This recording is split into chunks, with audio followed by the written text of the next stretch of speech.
beginning to practice.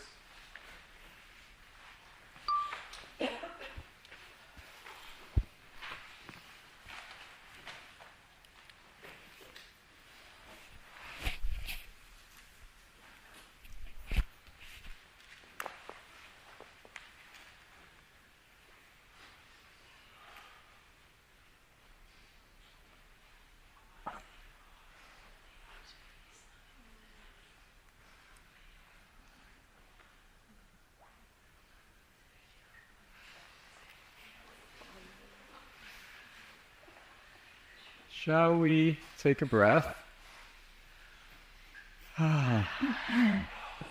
and come into a comfortable sitting position, whatever's comfortable for you. And we're going to settle and again start to orient to our inner tide as fluid tide. And in our approach, which develops over time, as in your learning process, to meeting a person's system and the health within their system, one of the first steps is to sense that health within ourselves, that support which is always present, always at work, if you like, even in the midst of the most dire seeming conditions. And it's usually obscure to us because our attention is drawn outward usually, or drawn into the forms we create, both in our minds and lives.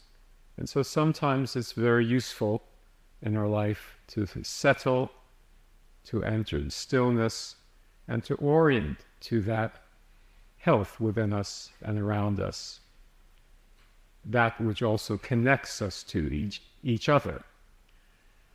So let's settle into our sitting position, and you can have eyes closed or slightly open in a soft focus.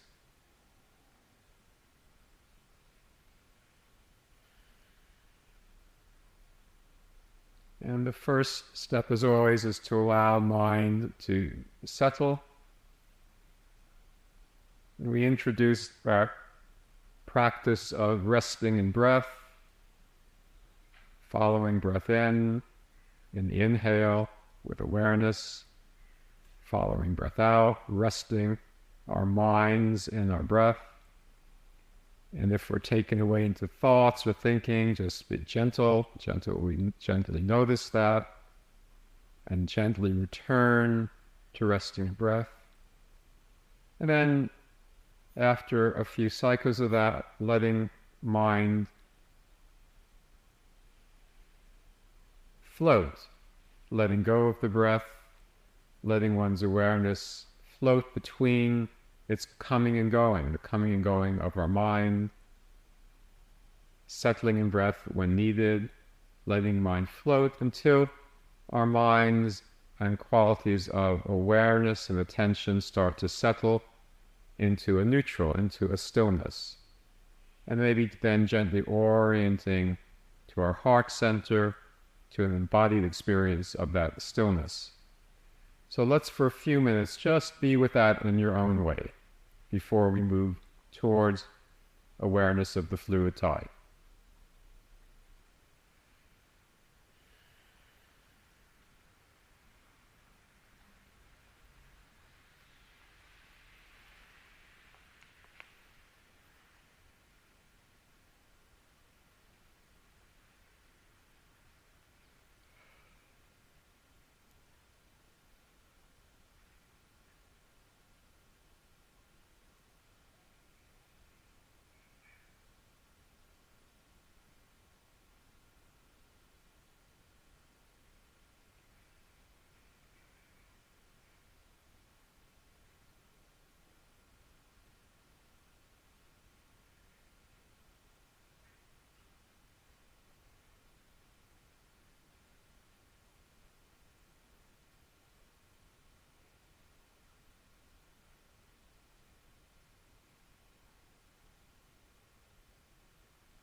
gently orienting to your midline and field, sense of midline and field, allowing mind to initially rest in your heart center, just for another minute, settling, softening, deepening.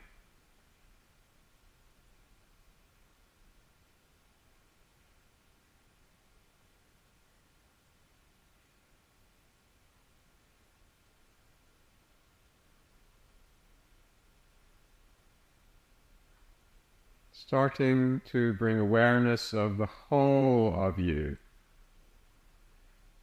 The whole of you as a fluid, sensory body. A body of holistic sensation, feeling, tone.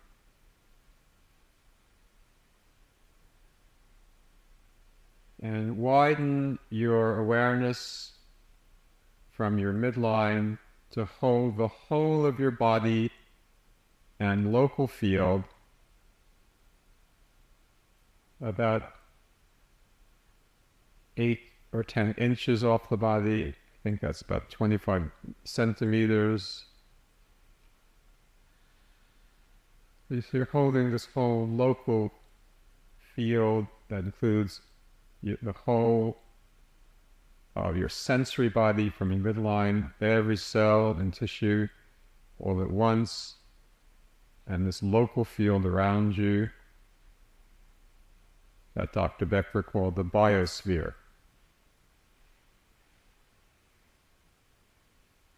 And seeing if you can spend a few minutes with a holistic awareness of all of that at once, of your fluid sensory body all at once, just by gently holding a wide awareness, a wide perceptual field of your own inner and outer, all the inner and outer qualities of that field.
Now, very gently, within this wide field, this fluid body sensory awareness, let your awareness gently rest as an orientation in your third ventricle, that space in the center of your cranium, that fluid space between your ears. So right in the center of your cranium, there's the fluid space of the third ventricle, full of cerebrospinal fluid, which is an important fulcrum we'll look at later on in the course. So allowing mind to rest in the center of your head, if you like, center of your cranium, in that fluid space, maintaining a wide listening field. That includes the whole of your body as a sensory body, a fluid sensory body, and the local field around, which is called by some the fluid body. Resting in that fluid body,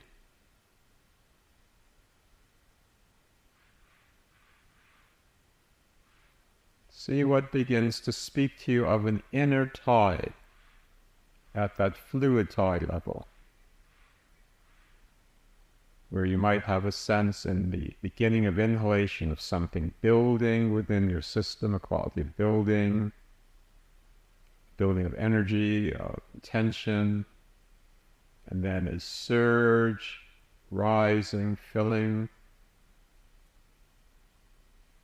sense of widening, and then exhalation, a sense of receding, descending, settling.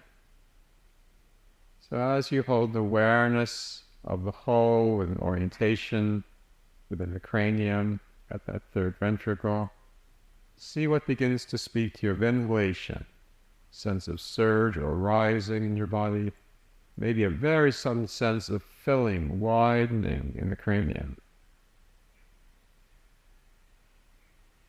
Exhalation, a sense of something receding, quality of narrowing in the cranium. Potency returns to the midline, receding, receding, receding, settling. And then another sense of building, surge, rising, filling, perhaps a sense of widening in the cranium, filling in the cranium. And inhalation, exhalation, a sense of emptying, narrowing. So let's just stay with this and see what speaks to you of any of that.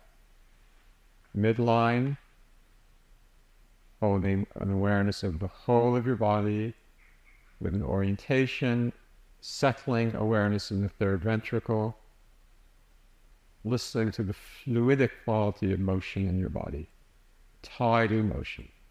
See what clarifies for you.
settling, softening, deepening,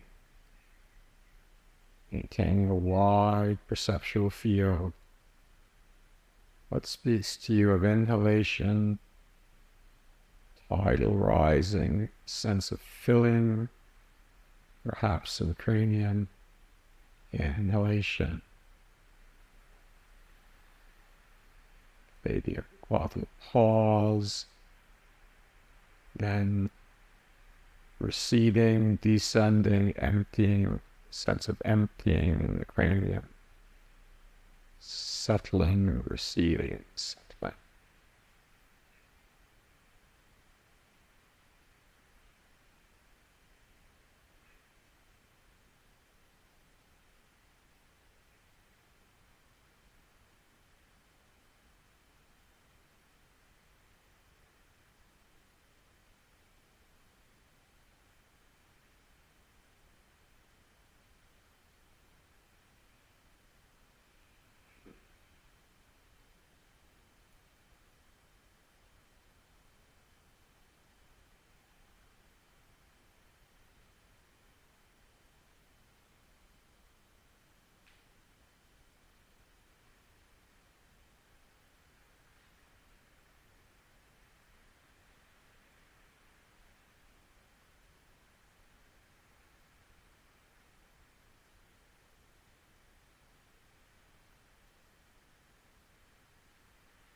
And acknowledging wherever each of us is, and that's K, simply to be as we are.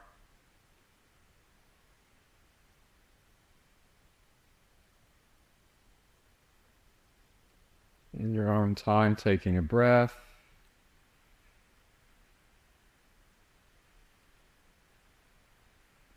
Gently opening your eyes.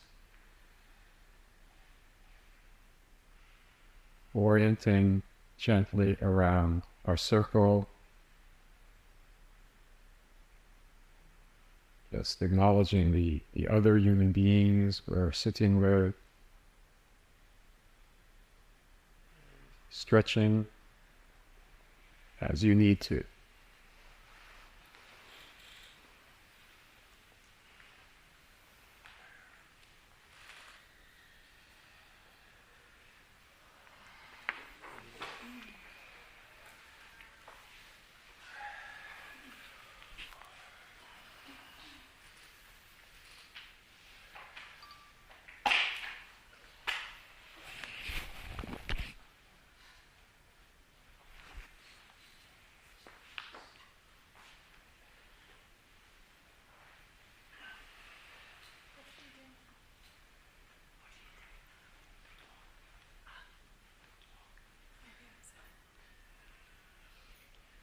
Good morning.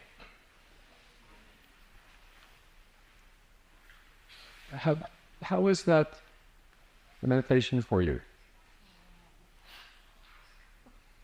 What I suggest is that you really practice that between seminars, even if it's just 10, 15 minutes a day, just to kind of ground yourself in that. Then it becomes more and more obvious to you what it is that you're sensing, and also over the time of the training, as our systems become more sensitized to an awareness of the tides, we become more sensitized to an awareness of the tide. So even if you're not sensing qualities that may speak to you, that it will come, over time.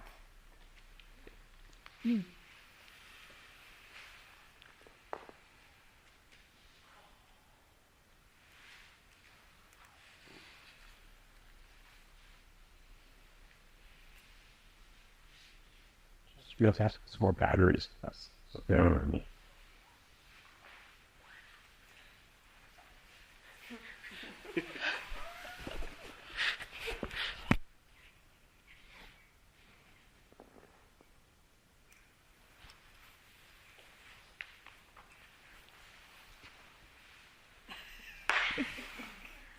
Good morning. Starting over again. Always starting over again.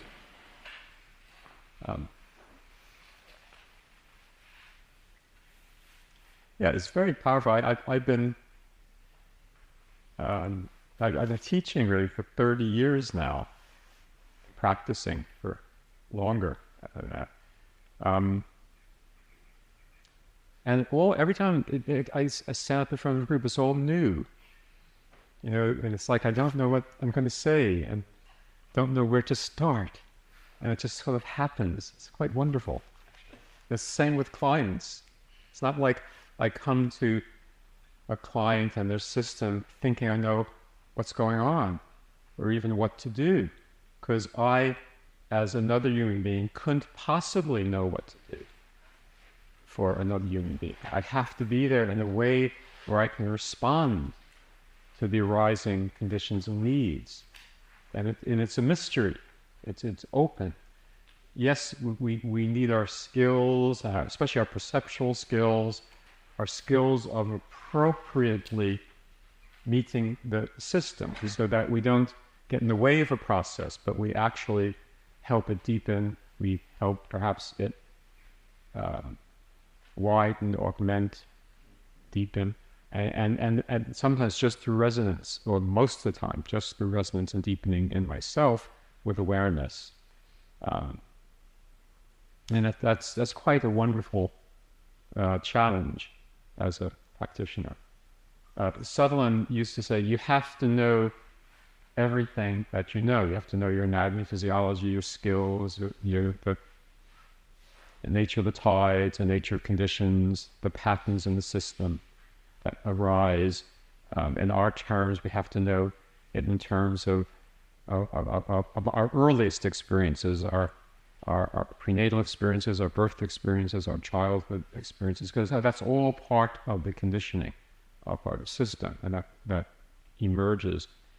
And yet all of that, as Sutherland would say, has to go behind the curtain as you meet another human being. And we have to meet that person in complete, in a way, naivete, openness, in that state of unknowing. And that when needed, those skills come out from behind the curtain. Yeah, but once you actually have those perceptual and clinical skills incorporated in your cells, really, incorporated in your being, they arise spontaneously as needed. You don't have to think about it. I don't ever think about what needs to happen or what I need to do. I also, but there is a knowing that emerges, an appropriateness of those skills, given the conditions that are present. So what I'd like to do this morning is another piece on listening for the expressions of the fluid tide in another human being. And don't worry if you haven't perceived anything. You've just had one session of 2 sessions on the tide. So it's 2 sessions. It'll take a number of months of practice. So hopefully by next time, there'll be a sense of that for you. And it's an ongoing process. And we all have our own learning processes, and we all have our own timing thing. So don't worry. Just the most important thing is to keep the intention of being present, of orienting, and things will clarify over time. Quite amazed at that. Actually, when we start to shift the curriculum a good 7, 8 years ago, actually 10 years ago now. This is 2009. Is this really 2009? How did that happen?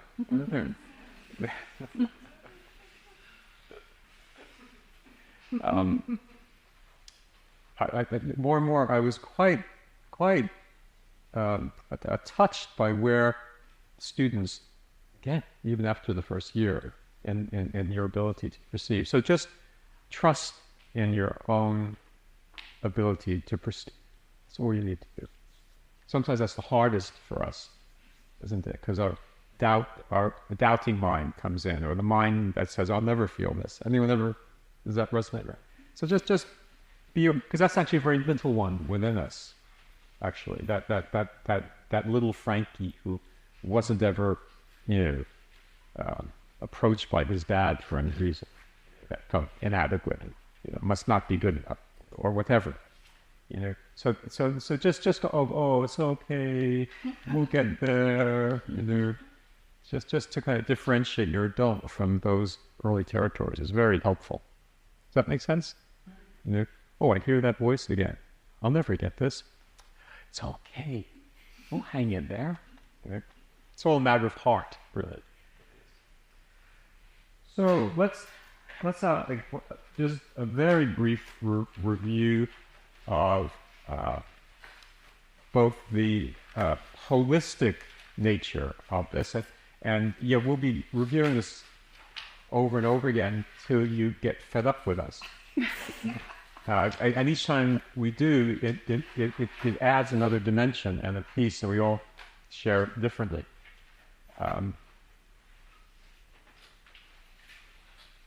The heart of this work, as you'll discover this afternoon, is the stillness. And this is stillness as a ground of emergence. It's not the stilling of anything. In the work, we have this term, again, that you've heard now, dynamic stillness. And that comes from the writings and teachings of Dr. Becker, where he talked about a stillness that is dynamic and alive. So it's a quality of vibrancy, of life emerging. It's a ground from which all things arise and return, and holds really ultimate potential. And it is the ground of the breath of life itself. So again, just hold this open as possibility for your inquiry. From a depth of stillness emerges a presence, that which connects us to source. And for many of us, this presence is obscured to us. And really, when it comes to the forefront, it is a state of grace. And I shared a bit about that in my clinical experience the other day. I think I did. Yes, good. When you hit 62, you start to forget what you say in it. So from this beautiful stillness emerges what is often called the breath of life. Again, you see it in many traditions, many spiritual traditions, even medical traditions. In Tibetan medicine, they have a term for the dynamic stillness, kunzi, the vibrant ground from which everything arises from. And the breath of life holds a quality in Buddhism, bodhicitta, the kind of higher mind, the fully enlightened mind, the compassionate mind, that which connects us to both source and to each other. And the breath of life mediates the creative intention, and generates motion, if you like, energetic, conscious motion. And the most primary motion is called long tide, which is also sometimes called primary respiration per se. That's the heart of primary respiration. And when we really start to orient to long tide more directly, which we will do in the course, you sense that ground. It's always present. The long tide is never in shock, but it maintains the system in the best possible dynamic balance and generates local fields. And we'll really look at that later on in the course, because our work is very field-oriented and holistic in that sense. Long tide is a very stable rhythm, or manifests as a very stable rhythm. It's not a rhythm. It manifests as a very stable rhythm. 50-second inhalation and 50-second exhalation. So 100-second cycle. There's been some really interesting research we'll show you around that with a primordial organism. And Dr. Becker used to say, the same primary respiration that is at work in me at this very moment as I meet this client or patient's system is at work in you, it's at work in them. There's no difference at that level. And he used to say, and as I meet a client, it's no name meeting no name.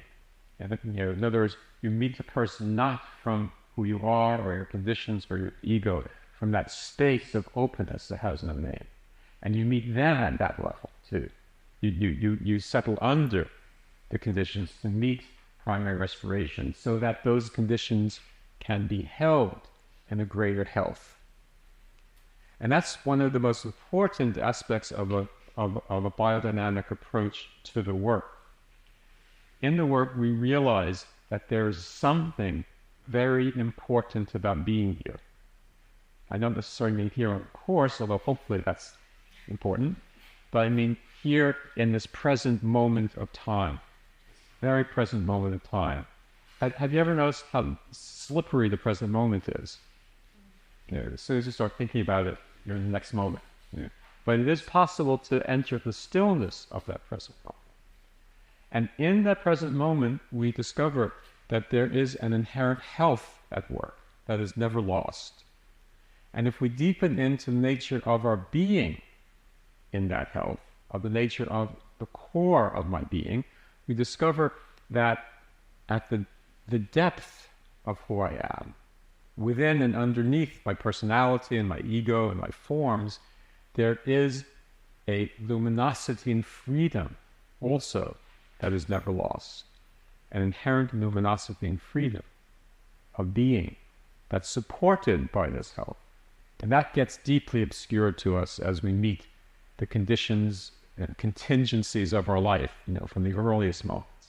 And we start to take shape and form, and really the shapes and forms become more real to us than that luminosity. And how do we reclaim that? By simply being still. It's like that old be still and know, by simply being still. And from long tide, as you've heard, long tide generates a local field which really ignites in subtlest terms. He used this word ignition that we'll talk more about later on, because you actually can start to perceive the ignition processes in the person, which is quite extraordinary. He used this term ignition. There's an ignition of the blueprint, of the field that the embryo organizes in right at conception. I think I mentioned Mei-Wan Ho the other day, her work around microscopic multicellular organisms, and they discovered these organisms are organized in a quantum field with a quantum midline, a field of light with a midline. That's science. It must be true then, right? That's our culture does now. It must be true if the scientist says it. So, and from that field, another ignition occurs. And Sutherland used the word, as you know, transmutation, which is an odd word. Well, not, it's a good word, but it's not a word we usually use. And transmutation means a change in state. That there's a change in state of the forces from the field that the long tide lays down.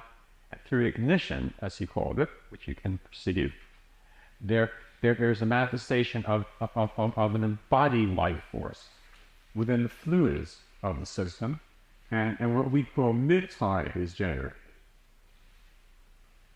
There was no name for this, so I came up with the term mid-tide a long time ago. Before that, I was calling it a potency tide. So some people still use that term also, but mid-tide is a good term actually, because we have long tide, mid-tide, and then CRI. And the mid-tide is what we're initially orienting you to. Why are we doing that? Because it's the realm of embodied organizing forces, and it's useful to start from embodiment. You can start from long tide, but I find it very useful to ground yourself first in the quality of embodied forces, and then widen from there. So we start people off with fluid tide. And fluid tide and the mid-tide has three factors, if you like. It has what Sutherland calls potency. So potency is the force of life within us, the life force within the fluid. His term for that was potency. So a jargon develops in every profession. That was the term that he used. It has potency to organize, potency to do work, potency to heal, potency to center the unresolved issues within us. And in the third seminar, when we start to really look at clinical processes, we look at what Dr. Becker called the centering function of potency, how the life force, the forces of life, centers unresolved conditions and forces within us. Traumatic forces, birthing forces, shock, toxins, whatever, and how to work with that in a way that allows things to enter equilibrium. So we'll look at that in our third seminar. So that there is potency, there is this life force within the fluids, or is the other factor, which manifests, of course, within the cells and tissues of the body. So we have our tissues. And we'll discover next seminar, when we start to look at and orient to the tissue field, that the potency within the fluids generates embryological motion throughout life, called motility. And we'll start to look at that next time. Motility means inherent motion. Unlike voluntary motion, I'm bending my arm, it's involuntary. It's inherent. It's natural in every moment of life, hopefully. So midline, you can sense the quality of potency, the surge, the strength of potency, its thinness, its weakness, it's bound up, centering lots of conditions. You can sense the expression of that through the fluid tide, the tidal phenomena that it generates, and you can sense how the cells and tissues manifest that as inherent motion. And the common rhythm of the mid-tide is more variable than the long tide, depending on the conditions we're holding in our system. It'd really be anywhere from 1 to 3 cycles a minute. And it's commonly around 2 to 2.5 cycles a minute. So I guess it's around 12 to 15 second inhalation, exhalation. Yeah, so that's common. Sometimes you can hardly sense it at all. If a person is in shock, if this person is holding lots of toxicity and exhaustion in their system, if a person is holding lots of inertial conditions, things that are weighing them down, if you like, then there's so much potency bound in maintaining the best balance of all that, that the fluid tide can be very weak or hardly perceptible. So over time, you learn to trust what you're sensing. So if in a session, over a session, you don't sense the fluid tide, that tells you that there's a lot of conditions in a person's system being centered. And you usually feel a dullness, a thinness, some quality, that will have some quality. Yeah. And so that also gives you a huge amount of information. So as opposed to saying to yourself, oh my God, I can't feel anything, you go, oh, this is interesting. There's not a lot of expression of the tide just now. I wonder what's happening. Yeah. So the long tide and mid tide are the tidal phenomena. There's also another more superficial rhythm that's like the waveforms on top of the tide. And that was named by people around Solon as the cranial rhythmic impulse, with a CRI.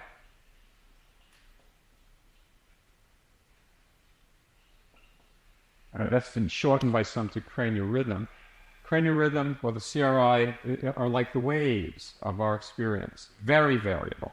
It will change if you're ill, if you have the flu, it's like the waveforms. And very commonly, it's the first rhythm you may sense when you meet someone's system, before there's a second. How many people have felt something faster when you put your hands up? So you're in that territory with CRI. That's very common.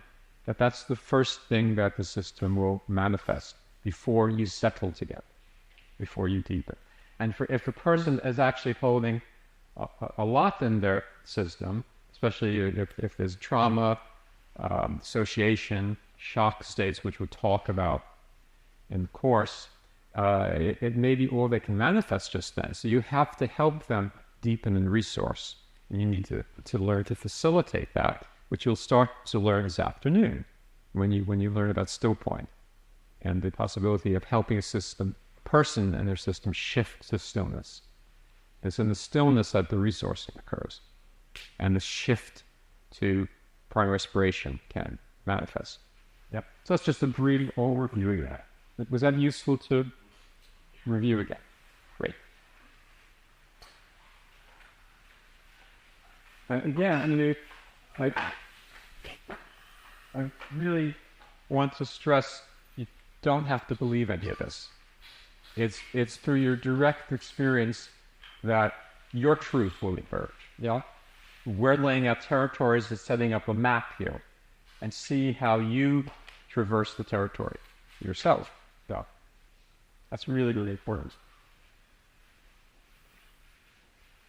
That's true in every profession.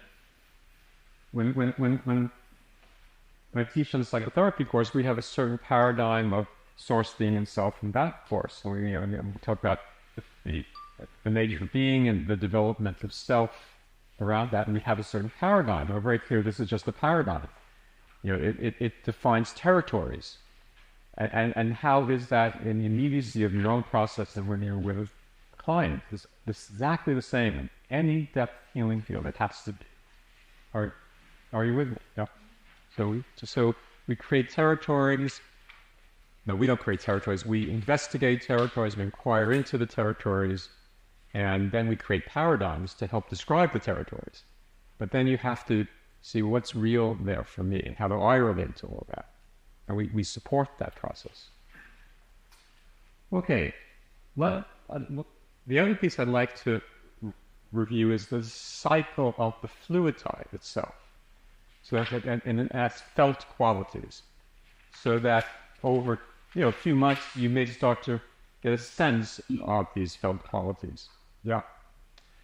So the fluid type is anywhere from 1 to 3 cycles a minute, commonly around 2.5 cycles a minute of inhalation. Exhalation. That's again about 12 to 15 seconds inhalation, exhalation, which is relatively slow. Not nearly as slow and deep as long time, which is stable. But it's an expression of the embodiment of those organizing and healing forces. At the beginning of inhalation, you may sense a quality of building in the system. Something building. And sometimes you can especially sense it if you're holding the sacrum, which we'll learn to do this morning. Because the lumbosacral waterbed, you really sense a quality building within it. And then you may sense a surge, hopefully, of some nature. If the person's system is vital. It may not be so obvious, yeah. So you have building, then surge, and remember, it's a tide, so it's not like a current moving. That surge is all through the fluid system at once. And you may sense a rising and ascending of the tide everywhere. You can be holding someone's little toe and you'll feel it once you get tuned into it. Ooh. And that's all at once. And it's a factor of the potency surging through the midline out into the fluids. So in inhalation, there's a surge of potency, a manifestation of life force from the midline into the fluid field. And you can sense that as a rising through the midline and a transverse movement from the midline of potency and also fluid, because that generates the fluid tide. And then you may sense a quality of, in the body of filling, widening side to side.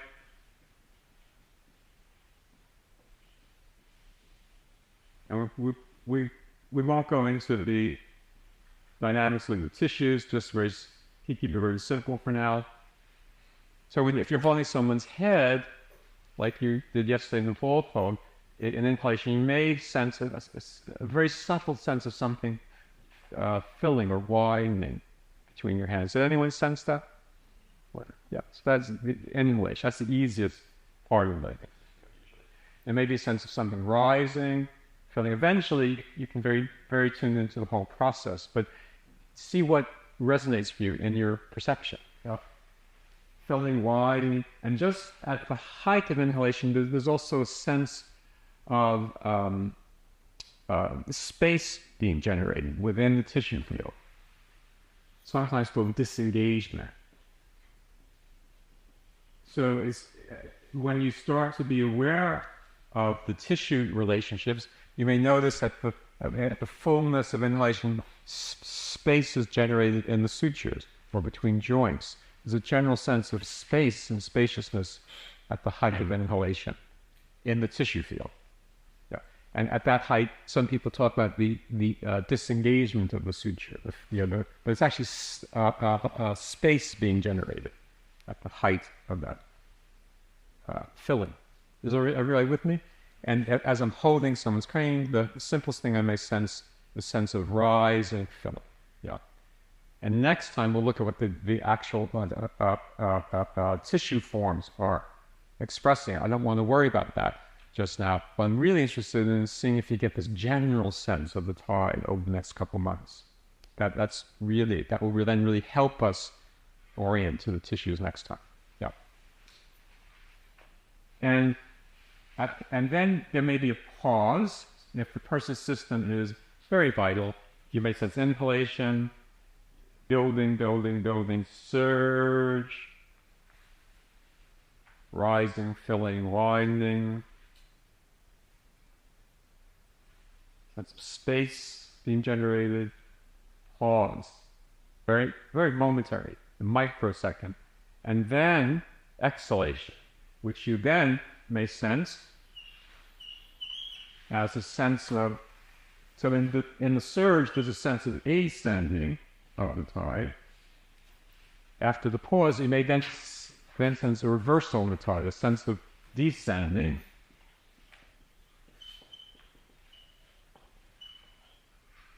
Descending, receding,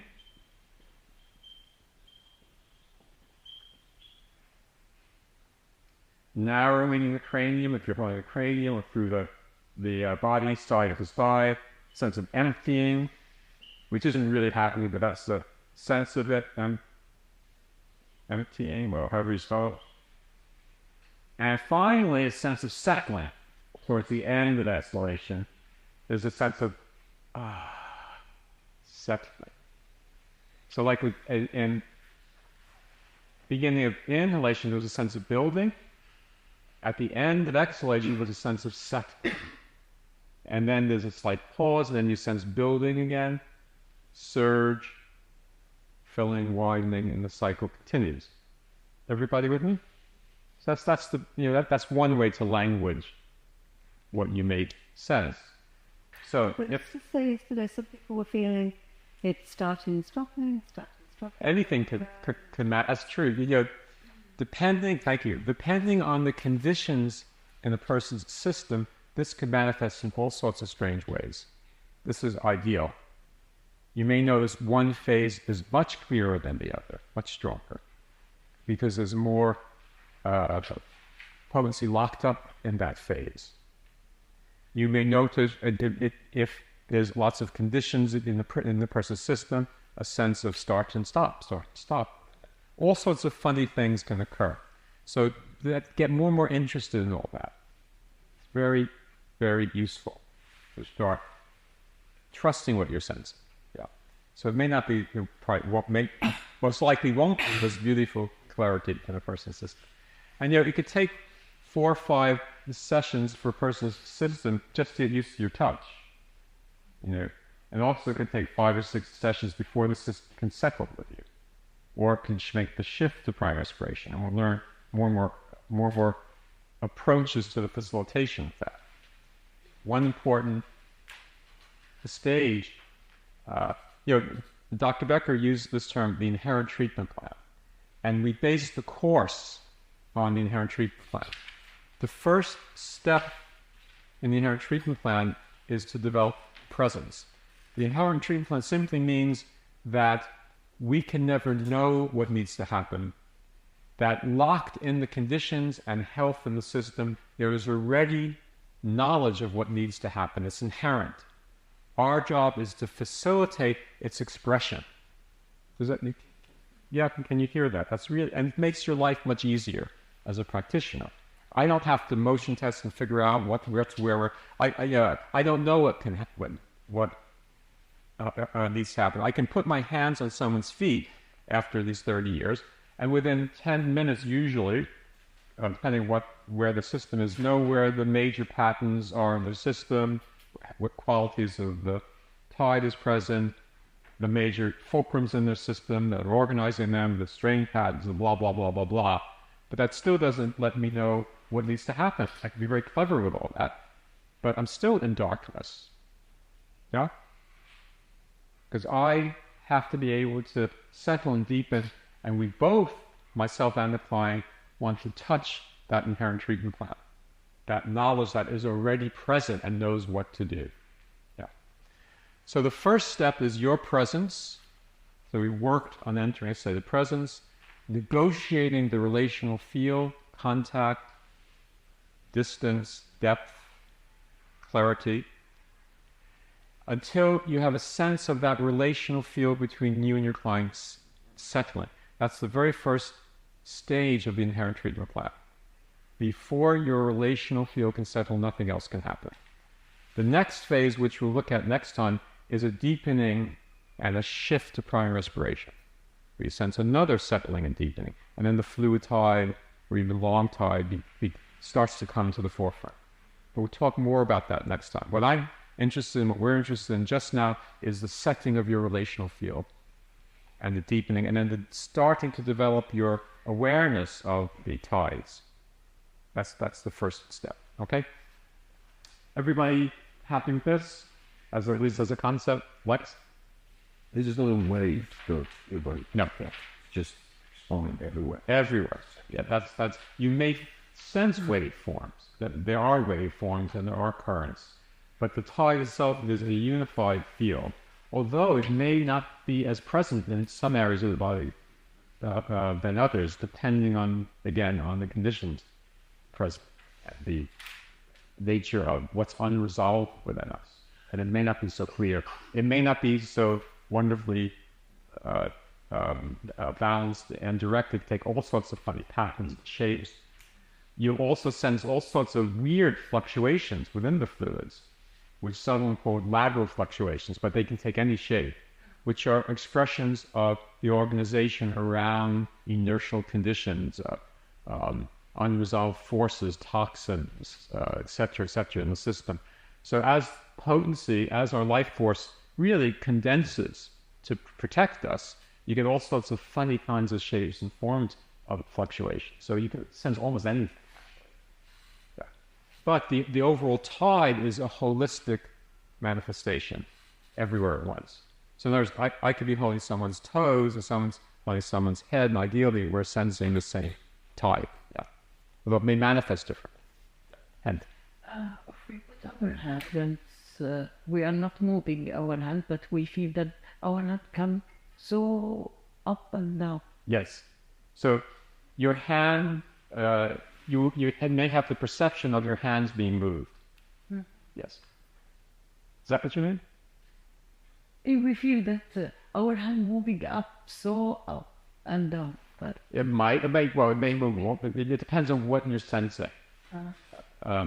But one thing that's important is to allow your hands to be stable, not to let them soften, and let things move through you.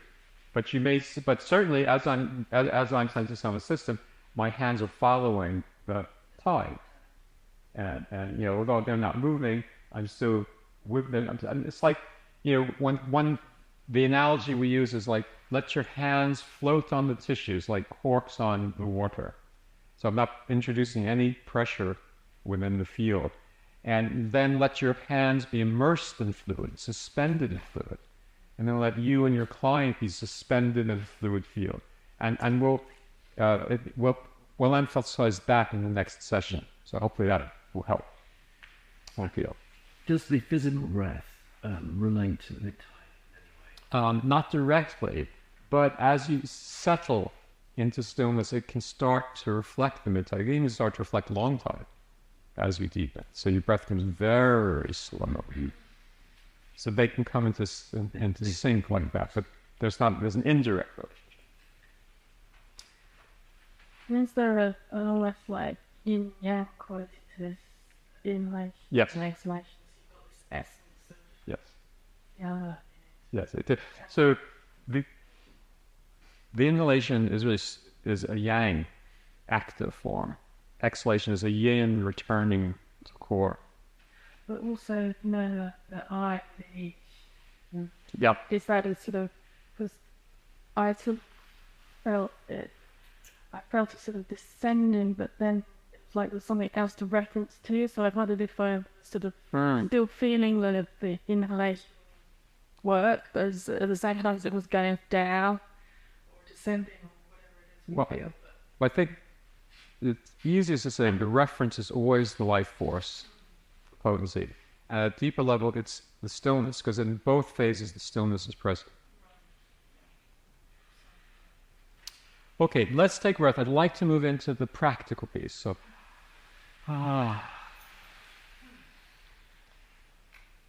what I will do is just really demonstrate that to you. I'll list on board the pieces of it.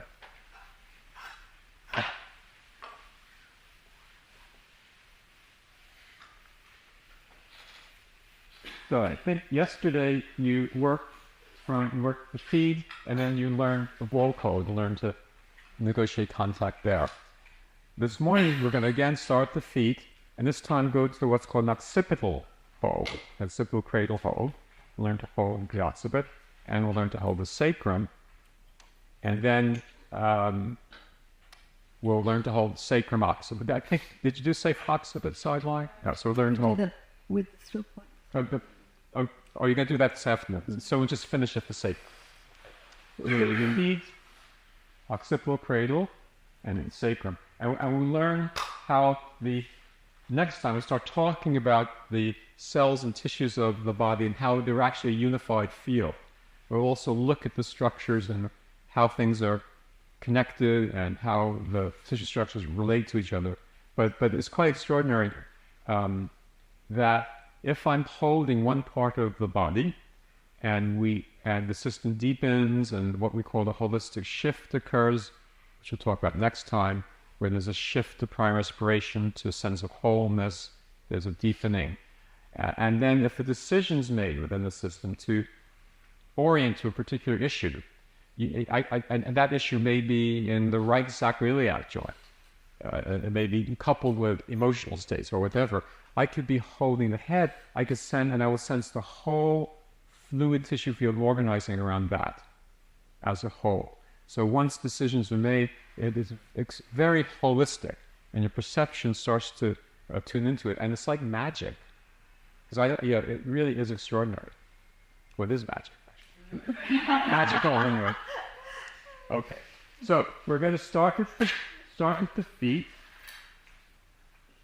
And I'll review all this. Then we'll go to the occipital hold,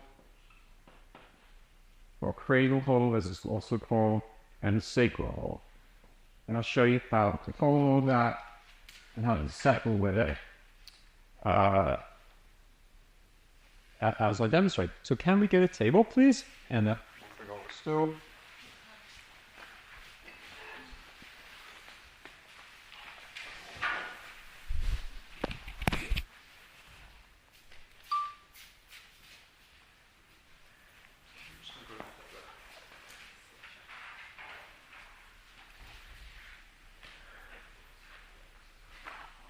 You can listen to it. Yeah. So sharp. Yeah. Am I going to listen to it? Yeah. Yeah. Yeah. Oh, that's okay. Go for it.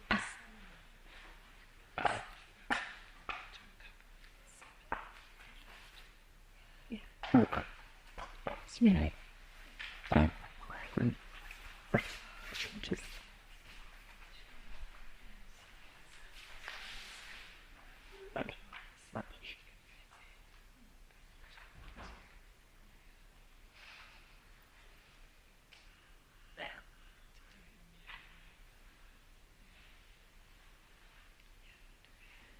Well, it's really right. Yeah.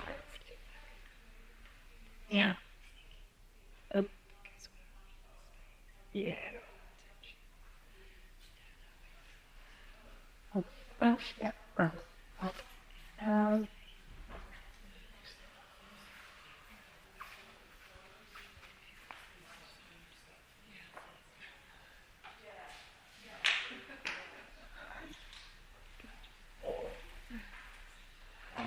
All right. Just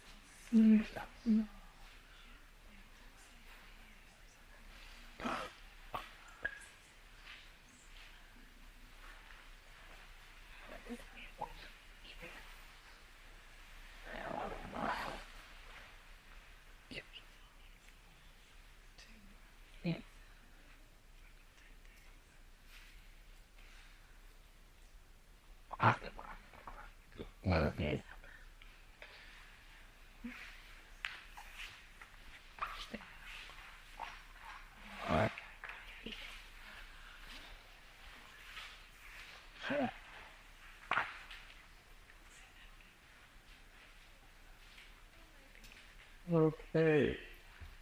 So how we Yep, we tossed a coin. toss the coin? I like that. Okay, just so I'm next.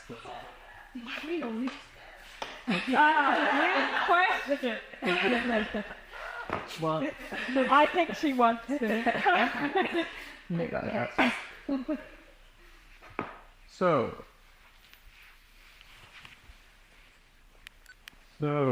that's all. What I ask whenever we do a demo practice in February, that you all come into your midline and your fulcrums, and you take an observer phase.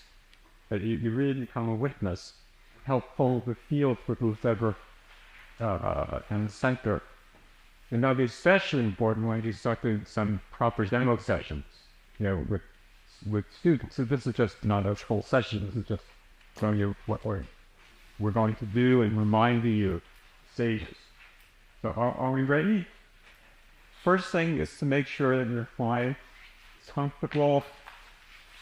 I will check out at the end of the table. This is a bit high for me. Yeah, take it. Yeah, so some. I know, it's not fine. It's flat fine for you.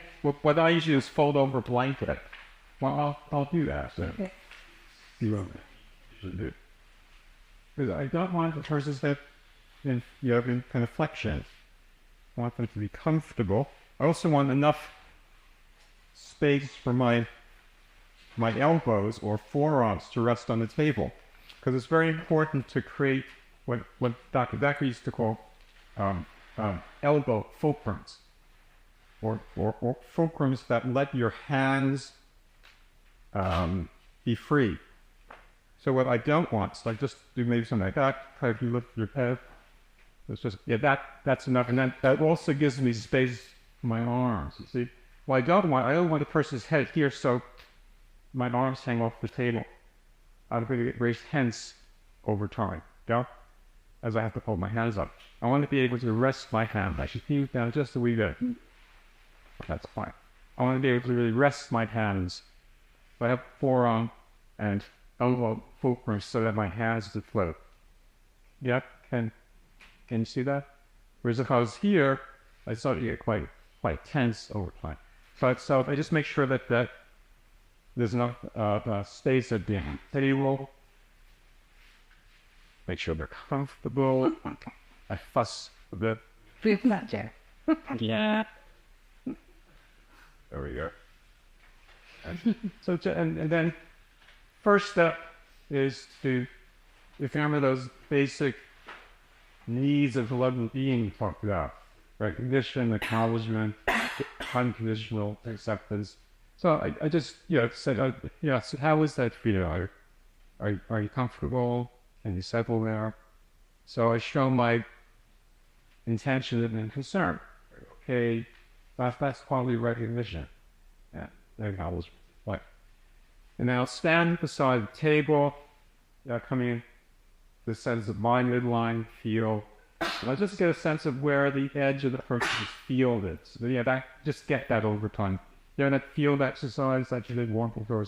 After all, you just get a sense of their energetic field. And I just step so my body is more or less on the edge of what I sense their field. So I just kind of settle here. And if there's not a lot of room, that's okay. Just consciously move into their field. So now I know I'm in field. So if there's enough space, I'll stand at the edge of the field. I'll come into my midline, come into my sense of my body, my field, settle, and I'll become aware of my tide and the tide in relationship to my own midline. That takes time. But that's the intention. I get a sense of prior inspiration within my own system. So if I see whatever 7 clients, 8 clients in a day, I'm continually resourcing myself in prior inspiration. So hopefully I'm not exhausted by the end of the day.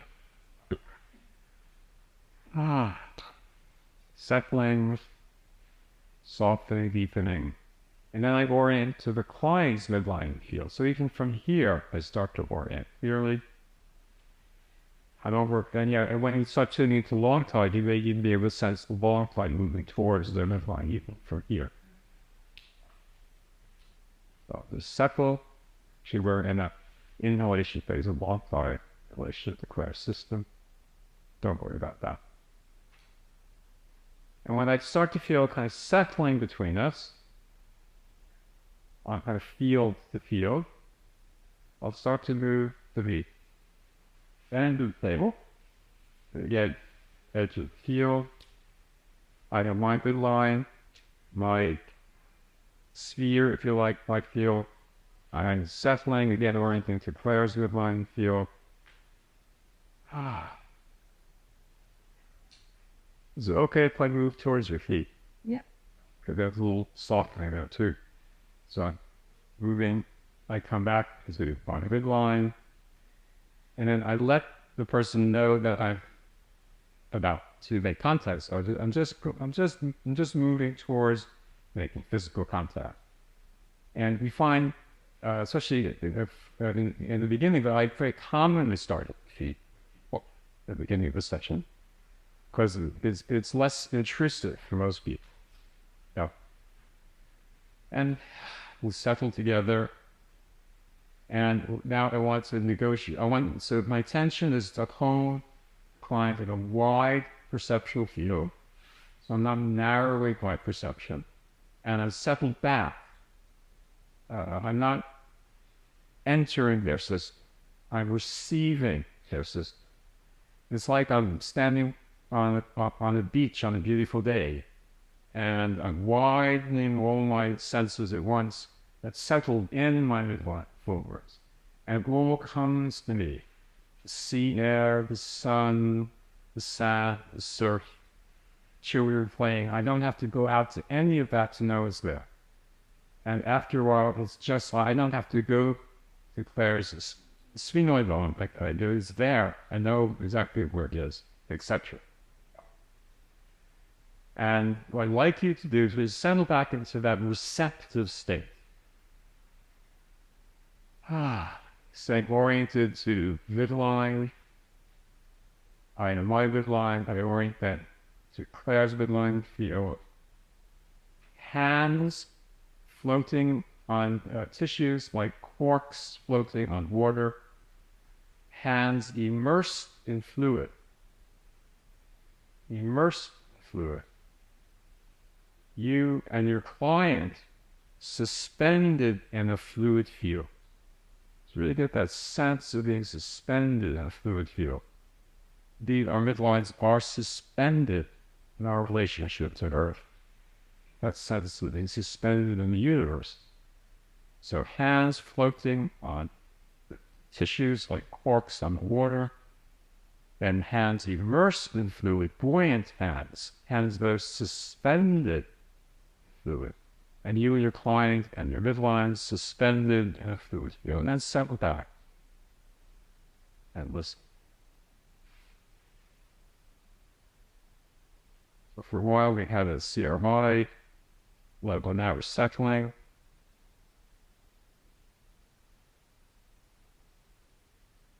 I feel we're settling together a bit.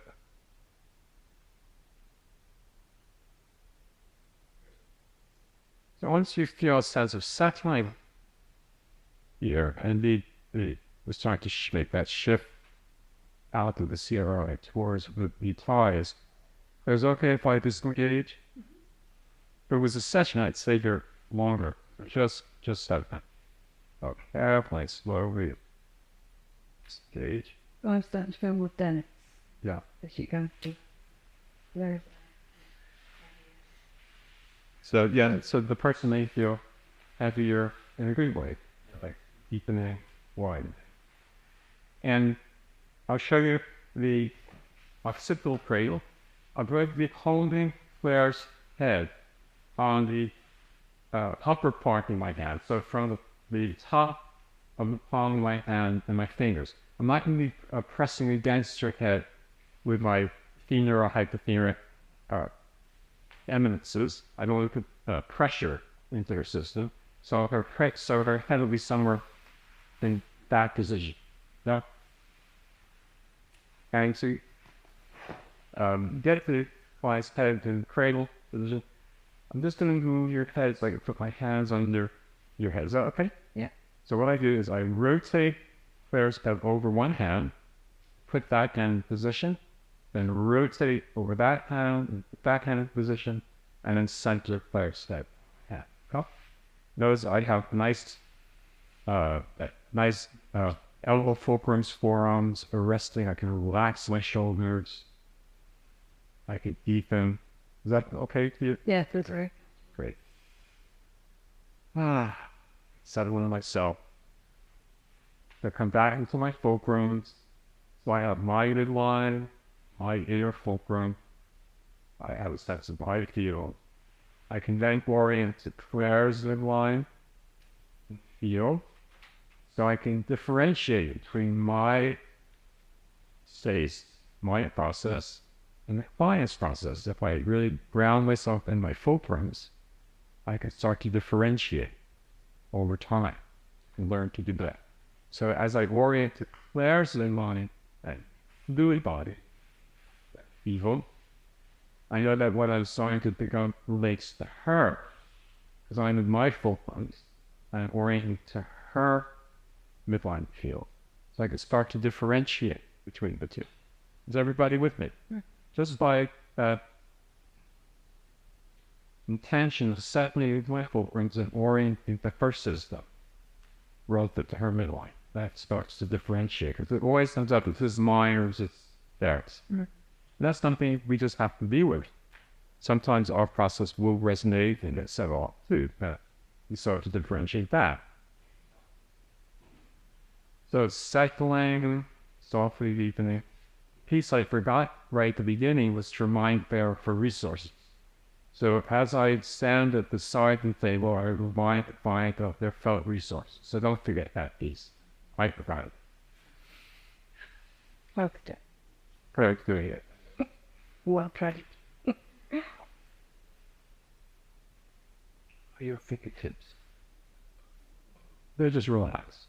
But they're on the beyond thing. Slight and on the outside. This one just curled under, slightly low. So stack leg, softening, deepening. Really soft. One thing that can help, if you imagine that your hands are floating on the table. Very fluid, full of fluid.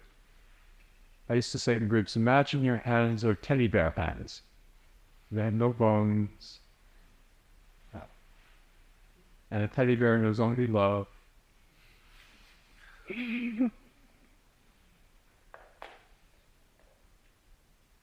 That's the thing.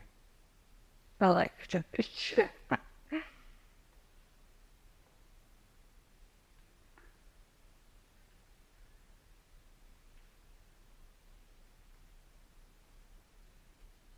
Yours just like that. Stillness now. Makes sense, so.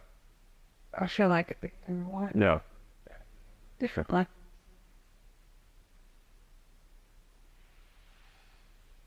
Sorry, I couldn't go with a client. I would just, if there's this thing is moving for stillness, you would have an inhalation. That's third. I'll just deepen and widen the stillness. We are nice inhalation.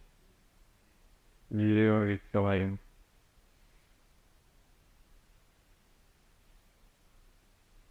very Go with quality. Now we're receiving exhalation. So we're in the territory of respiration. So Claire, I'll just disengage. Yeah. Did you like gold? So coming up. Heard that. So very, very nice expression. And there's some you talk about as you really turn into the blue cloud, you get this quality of what they call liquid light. That was this term, the quality of it. There's a quantum level of organization. You really get a sense over time that cause it light within fluids. Hopefully. Yeah. That comes. Now, I'm just going to move this still down a bit. So, on for sacrum.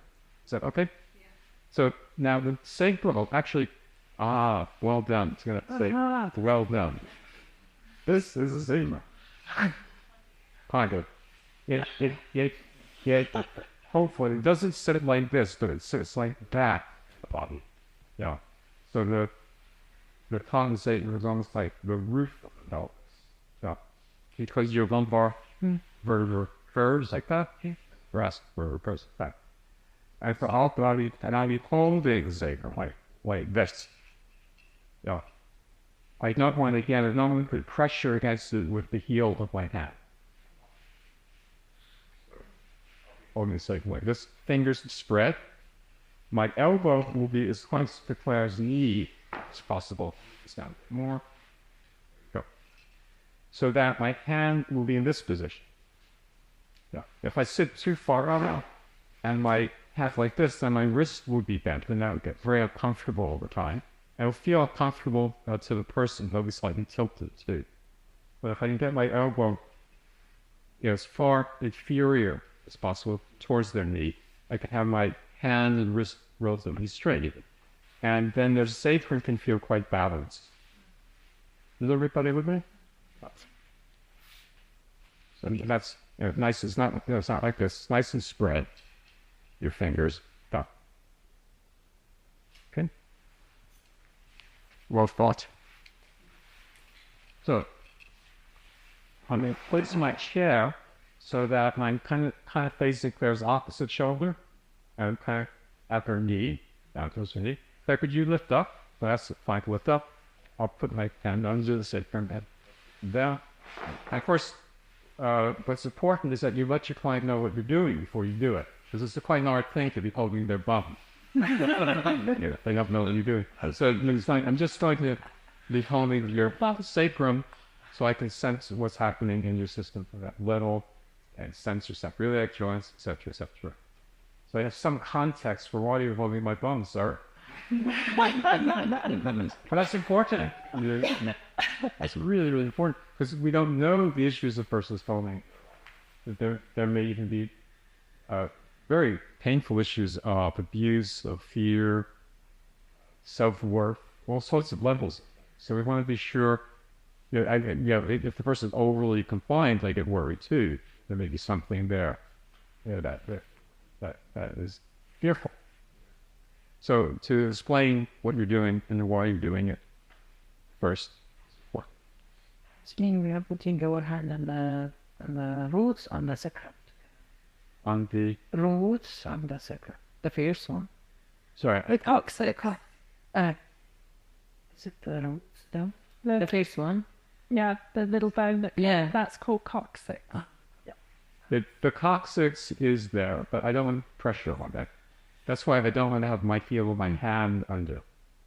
So again, such as it, Claire's sacrum is resting on the upper part of my palm and fingers, and my fingers are spread. So now let's settle into my midline.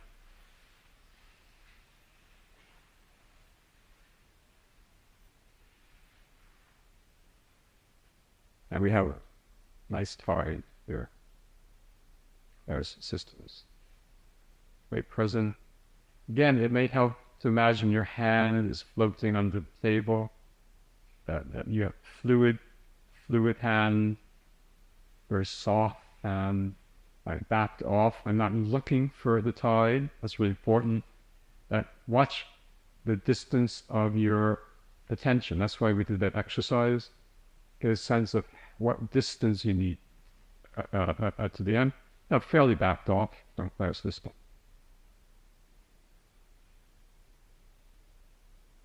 I was It's like about 50 feet. I'm pretty backed off. Is that too far? Yeah. But I'll move in a little bit. Still quite big. Yeah, I was just following that expansion. How's that clear? Yeah, very. I'm a little closer, but still nice surge, nice inhalation. So in a minute, I'll explain what you might sense at the occiput, and that was it. Now you got the holes. And then at the end of the session, just say, is it okay for me to disengage just now? Or it's just deepening. Another period. Yeah. Very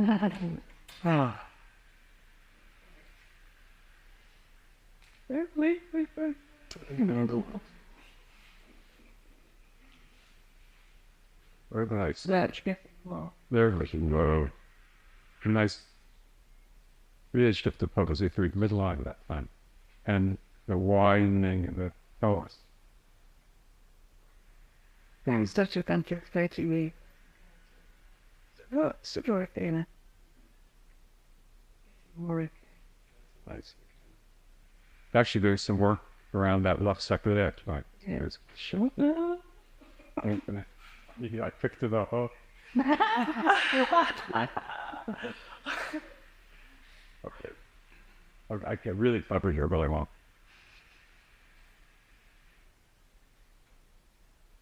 And you crane your base to shift in that.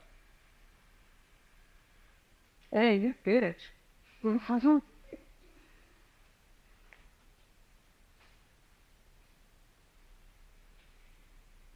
Just, well, actually, your spine is trying to reorganize.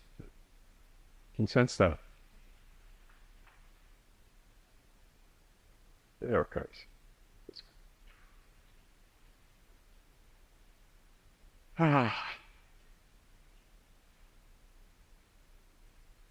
Another surge.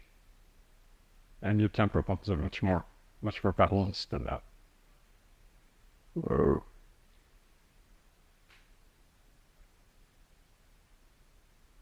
Go. So our system wants to take advantage and do a little work here. People don't let you go away. Thank you.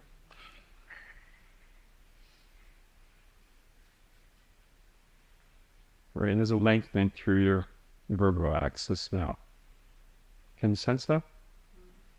Yeah, it's great. And I'm noticing where that's not happening, that gives me useful information. Next session, too. Okay, Claire, are you ready? Yeah. Okay. Great. So, let's imagine we're holding the occiput. And I'm not going to go into the motility. We're going to do that next time. But what you might sense in your hands in inhalation is something, again, a sense of rising and filling, widening. Sort of like as in your fingers may sit anterior as your hand widens, sort of like that. So you may feel this kind of filling like that, and widening across like so. The sense of filling, like sense of rotational stuff. Inhalation. Exhalation, you'll start to sense the reverse, sense of receding, narrowing, emptying. Right. So, yeah, so an inhalation makes sense. This, I'm exaggerating. And exhalation makes sense of that. Yeah. It will be very subtle, just hints. Sacrum, similarly, put your hand out, imagine you're holding the sacrum. Yeah. Inhalation. I may sense a quality of filling, widening, rising, something like that. So there may be a little sense of rising, filling, widening, rotation. That inhalation, receptive will do that. Exhalation, sense of settling, narrowing. Probably the most clearest thing you feel at this point in inhalation is a sense of filling, widening. And exhalation, a sense of emptying, narrowing. So inhalation, spreading, exhalation, settling, narrowing. Okay, so let's see how that manifests. Okay, so I suggest we take a break and come back and perhaps we could set the room up first. And then you're right now.